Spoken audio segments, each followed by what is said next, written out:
rising up as one of the most promising fighters of all time in talks of becoming the next Conor McGregor to falling victim to his wife and letting it ruin his career entirely. This is the story of Ian Garry.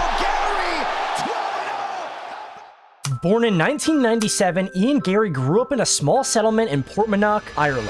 The situation in his country was not the best by any means, but for Ian, it was good enough and he was able to work with it growing up. His interest in sports was super clear from an early age. Like a ton of athletes, Garry started out with soccer and some other basic ball sports. But as his youth blossomed, so did his love for martial arts. The now 10-year-old Ian Garry started boxing, inspired by his idol Conor McGregor himself. And when Garry entered the boxing gym for the first time, he was hooked. He trained day in and day out all throughout his teen years, mastering the sport of boxing while also living a pretty balanced life with his family and friends. However, Garry did not want to be one-dimensional in his combat ability, so he soon put on judo gi and became a black belt by the age of 18. After all, the only thing more dangerous than a top striker is a striker who can wrestle, and Garry was well aware of this. Now at this point, the idea of making it to the UFC and fighting for championships wasn't exactly his goal. He just wanted to become really skilled. But after some more training, Garry knew where to direct his talents and decided to drop out of the Dublin Institute of Technology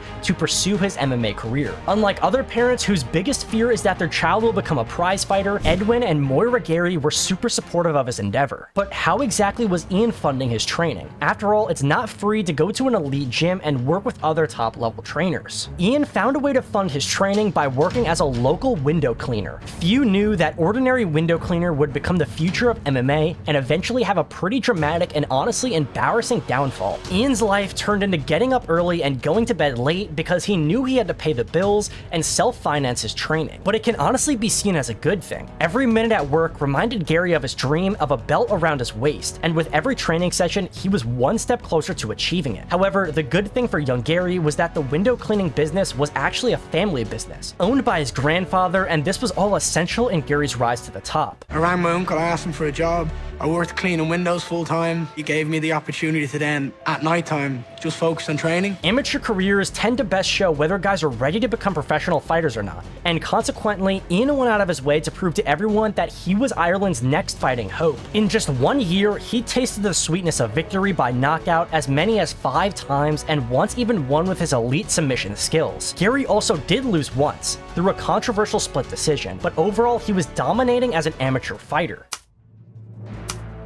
The future seemed bright for Garry, who started his professional career in 2019. Many fighters traveled from promotion to promotion, but Garry found his place in the Cage Warriors promotion, where he dominated his opponents on his journey to the UFC. Along the way, he ran into tons of obstacles. It was so bad at one point that he got injured and his team decided they didn't want to be a part of his story anymore. They were done with him, but Ian was nowhere near finished, showing that nothing could stop him, and judging by the future of his career, indeed, nothing could stand in the way of him. Well, at least for now. As you might know, things get a bit rough for Garry later on, and it's all because of one certain woman who happens to be his wife. With the traditional yellow CW gloves on and the signature purple fight shorts, Ian brought tons of knockouts, 1 submission, and a couple decisions to secure the welterweight belt around his waist. However, the belt came at the end of his Cage Warriors career and became irrelevant pretty fast. His phone rang right away, and there were people from the UFC on the other end. After winning the Cage Warriors welter strap, in less than 24 hours, the UFC contract was on his desk just waiting to be signed. The opportunity he'd been looking for years. UFC! That was pretty spectacular. Undefeated in his pro career with 7 wins and just being 24 years old, Ian made a memorable debut in 2021. The unlucky opponent was Jordan Williams, who was beat seconds before the end of the first round. Ian waited a long time for the moment to meet Joe Rogan, and he did not let this moment be forgotten. Garry held the UFC microphone, announcing himself to the world. We're here to take over, and this is the takeover part 2. Garry didn't always shut people down in the early rounds, but he came out victorious. The only thing that mattered to him was that his hand was raised at the end of the night, and the fans, especially the Irish, noticed his rise quickly and took his side. Fame started to take over, and Ian made sure to enjoy every second of it. He had the community's respect, had tons of charisma, a positive attitude, excellent skill for his age, and seemed like a positive, younger version of Conor McGregor. I just want to say I love this sport, and whatever happens, we're going to bring this back to the top and show everyone respect. and honor is in this game. Regardless of his MMA success, something about his attitude had changed. Ian Garry showed his first signs of this change in the build-up to the fight with Neil Magny. It looked like Garry wanted to start beef with Neil, twisting his words and trying to start issues. Like, no, you made a huge mistake, got a lot of growing to do. And there's a whooping that you give your son now, like to kind of teach him life a little bit. There is no right to ever put your hand on a kid. Ever. Sit down, shut up, and just reflect on what he said. Calling him out for touching a child to discipline him, calling him weird and creepy. But calling him out did quite the opposite of what I'm sure Garry intended, as this did not sit well with the fans. Everyone was super confused and asking themselves, what kind of person do you have to be to make issues with Neil Magny? With this act, he transferred tons of fans to Neil's side. And to make matters worse, Magny was fighting a custody battle, and these accusations could have cost him something bigger than just his UFC career, which is his relationship with his children. Fortunately, the custody battle did not end badly for Neil, but the same cannot be said for his fight against Garry. It's no secret that fans wanted to see Garry lose, but this fight was completely different from what they wanted. Ian put on a striking clinic on Magny, destroying him with calf kicks and flipping him off in the process. You better believe that the outraged fans felt every kick that Neil took over the 15 minutes. Garry won convincingly, but although he was climbing the rankings, ironically, he seemed to be going down in every other aspect. Ian quickly went from being a fan favorite to one of the most hated UFC fighters. But the Neil Magny case is only the tip of the iceberg, as what went wrong for Garry and how his perfect career seemingly vanished in front of his eyes. Before 2023 ended, Ian Garry was training at the Team Renegade gym with the welterweight champion Leon Edwards. But this didn't work out for Ian either, who was literally kicked out of the gym and forced to find another place to train. If we remember back to the Cage Warriors day when Ian lost his entire team, then we can't help to think that someone might just be unpleasant to work with. But getting kicked from the gym wasn't really the issue. He could still train elsewhere. But the incident only further tarnished his reputation in the scene, and it was all going downhill. Garry said that by training with the Renegade team, he cast a shadow of doubt over the former welterweight champion and made him insecure. And Leon's coaches did not like that. Leon's head coach told me he didn't want me in the mats because I was a threat, because he doesn't want his fighter having any doubts or insecurities. And I believe him, and I know that's true, because he won't let me train with my favourite striking coach in Birmingham,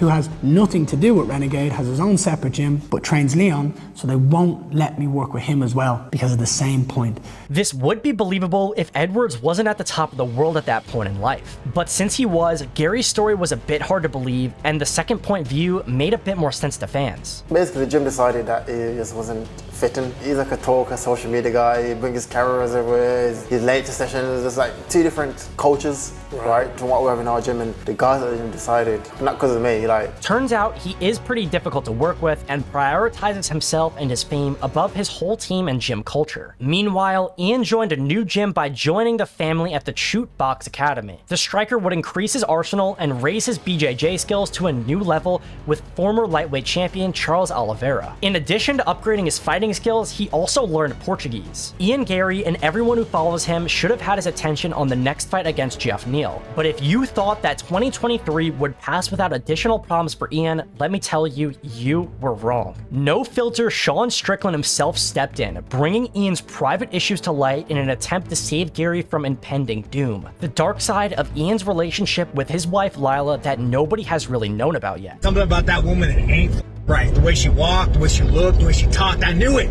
Now I'm finding out you're 26, she's 40, the ex-husband lives with you, you took the last name, but she wrote a book on how to be a wag. I didn't even know what a wag was until now, dude. This ain't right, dude. She's a succubus. Needless to say, fans were happy to see what Strickland cooked up, and it seemed like some pretty good and friendly advice. But this is how Ian Garry replied. The more people talk, the harder I work. Got more people to prove wrong. A response Sean Strickland wouldn't be too happy with. Sean was mad about this response, and even crazier than this, Ian Garry threatened to take Sean to court, making another move that fans despise and just see as cringe. This mother, he says, I'm gonna sue you if you don't delete that. You're gonna sue me, mother. He said that I was lying. I ain't lying. You are 26. She is 40. She wrote a book on how to be old and be with a young athlete. I ain't lying. lying, bro. This is factual. This is when fans started to realize just how true the things Sean had said were. His wife could have been the ones pulling the strings for his response, and it would explain the idea to go to court instead of just handling things privately and maturely. All kinds of rumors started circulating, and Garry and his wife found themselves at the center of it, because Sean Strickland's words kept being proved more true as the days passed. And secretly behind the scenes, Lila, Gary's wife, has actually been his manager as well. Fans quickly put 2 and 2 together and realized that this explained Gary's sudden shift in behavior. His wife had something to do with it, and it wasn't looking good for Gary's future in MMA. Quickly, everybody started pointing to his wife as the source of evil and destruction in his life, saying that she wanted to steal all of his attention and success of her husband. But this got even weirder and worse for Ian. In interviews with Ian Garry, he just shrugged off all of this, thinking it was funny, making people even more concerned about what the truth really is. Either he was just seriously ignorant of what was going on around him, or she really just had taken that much control in his life that he couldn't see that anything was wrong. We got in the elevator, and me and my wife stand there, press the button, doors open, Kamzat and his missus. I'd love to have a fight here. I'd love to just swing hands with Kamzat in the middle of an elevator. And my missus like, have a fight with him. And I'm like, in my head, I'm like, my teammate's about to fight him tomorrow. I'm not ruining that. Also, there's 2 women in here. We step out with the lift. My wife just looks at me and goes, you're a p***. However, it was revealed to the public that Lila, who was 15 years older, already has 1 marriage and 1 child behind her and still bears her husband's last name, and this is when things started to really go downhill for Ian, because Ian Garry had actually taken her ex-husband's last name, which is just insane. Here with the future, Ian Machado Garry. This is how Ian Garry became Ian Machado Garry. It also came to light as Strickland said her ex-husband, Richard, lives under the same roof in the Machado Garry household. He became Ian's nutritionist, who actually pushed him to become a vegetarian. The MMA community loves 4 main things: drama, rumors, fights, and blood. So with knowing that, Ian and Lila stepped forward to clear the names. And unfortunately for the fans that were rising up against Ian Garry, not all the things were true. But taking the last name of her ex-husband was real, and that's still pretty questionable at best, but Garry had a way to explain it. Many people don't know the truth behind the name change. Many people don't know why it is what it is, and if they did, they wouldn't have talked the they did. It was me that wanted to change my name because I wanted my whole family to be connected. Regardless of everything surrounding him, Ian Garry continued to excel with MMA performances coming into 2024. His opponent, Jeff Neal, also received a dose of Ian's usual jerk behavior, but Jeff actually said thank you to Garry, because his harassments made Neal work harder than he ever would have for their fight. It seems that Jeff, like Garry, feeds on the negativity, making the fight that much better. Ian and his son proudly wore Jeff's DUI mugshot print on a t-shirts that Lila actually personally designed. This happened before their first scheduled fight, adding more fuel to the fire. The fans were burning with hatred, and at this point, they were looking for even the slightest reason to hate on Garry. However, Ian couldn't care less. He put himself in a good mentality and used all criticism and bad words as his motivation to fuel him. It was starting to look like Ian Garry was enjoying all the misery that they were trying to put him through. Whatever you think of Ian Garry, that's exactly the kind of character he showed. When it was time to fight again, to the fans' desperation, he didn't stop but passed through Jeff and continued to push forward. His victory was met with boos from the audience because he won by split decision, and because he didn't deliver an entertaining fight as promised. Speaking of misery though, and how he handles it now, Garry has taken measures to prevent it from entering his life as much as he can. He even deactivated the comments on his Instagram, where he posts quite frequently, but it's mostly just haters viewing his posts. But nothing in Ian's life can even go smoothly, even just for a few months. And Colby Covington's vile tongue gets involved to make this continue being true. It was expected because Garry and Covington are in the same division, and every time a fighter shows a weakness publicly, it's gonna be met with some great pre-fight content. Let me teach you the art of the deal, Ian. Let's come to a compromise. If you can meet these 3 stipulations, we gotta fight. Stipulation number 1, you and that gold digging gotta turn your Instagram comments back on. And if you turn them off before the fight, you forfeit the fight. If you turn them off during fight week or after I beat your ass, you forfeit your purse. Stipulation number 2. Ian, we've heard you cry and beg on your knees, but we all know that you're not the boss and you don't wear the pants in the relationship. Layla, you got 60 seconds to convince me and the people why this fight needs to happen. So put your husband in the corner, get on your hands and knees, and beg. Now for stipulation number 3, my personal favorite. As you all might have noticed, something's been missing from my MyBookie promos lately. That's because I've been saving that spot for a special someone. Layla, you want to be a star? You want the spotlight? I got it for you, sweetie. You want your 15 seconds of fame, Layla? I'll give you your 15 seconds of fame right here for America's Pick of the Week. After I beat your husband, because that's a foregone conclusion, I will beat him. He's gonna sit in the corner just like he does with all that stuff you guys do, and he's gonna watch while you get your 15 seconds of fame. Ball's in your court now, boy. I'll have my lawyers draft up the papers. You got 24 hours to respond. We'll see if you're about that life. Colby is the type of guy that will find a way to keep himself relevant, even if he doesn't compete. He logs into socials, throws out a video like this, and just like that, he's back in the game. People agreed that this was one of the best callouts ever, but Ian Garry returned fire with fire, retaliating with what he thought was a proper and justified response. You gave me 3 stipulations, all of which had nothing to do about fighting. But we're all talking about my wife. I don't know how you were raised, but women aren't property and my wife definitely ain't no trophy. You should be focusing on me. I'm the one who's in that octagon with you. I'm the one who's going to punch a hole in your head. So stop swerving me and keep Layla's name out your mouth. Even more, this could open the door to a potential fight against the former title challenger and bring Garry closer to the welterweight title. As much as the fans hate both men, this fight would be perfect, and one of the hated fighters would have to lose. As time passes, new topics come to wash the old ones, and the pressure on Ian Garry is partially lifted. But Garry really can't keep his name clean, and there is always something fresh to talk about. His most recent fight against Michael Venom Page in 2024 surprisingly didn't have much trash talk or animosity, except for the fact that Garry called out Page for sending spies to his gym. Michael's smirks gave him away a bit, and he didn't try too hard to deny what Ian was saying, so the fans were left assuming it was true. I've already broke this man's confidence down so much. He knows I don't need to say what I'm talking about. You know exactly what I'm on about. Your self-confidence is Did you and your team offer thousands of dollars to get information and shoot the box from my boys? Did you send someone a message and offer thousands for information and you couldn't infiltrate the camp? You couldn't get into what? The shoot the box family's too tight.